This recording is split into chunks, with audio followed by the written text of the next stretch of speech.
Now he who supplies seed to the sower and bread for food will also supply and increase your store of seed and will enlarge the harvest of your righteousness. You will be made rich in every way so that you can be generous on every occasion, and through us, your generosity will result in thanksgiving to God.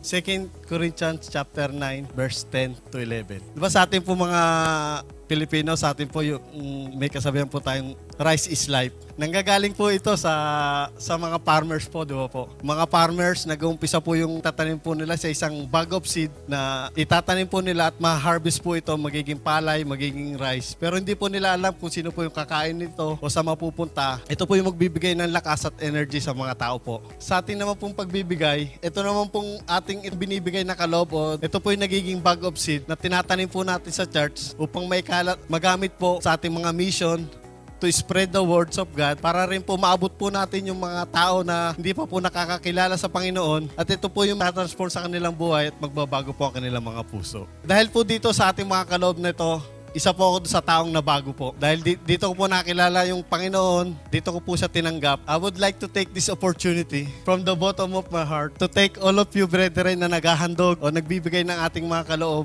Ako po yung nagpapasalamat po sa inyong lahat kasi po nabago po ako. Gayun din po sa Grace Church International na ginamit po ng Panginoon upang magamit po to spread the words of God at makatulong po sa mga tao na nangangailangan po na kailangan po ng spiritual na lakas naman po sa kanilang buhay. Yun lang.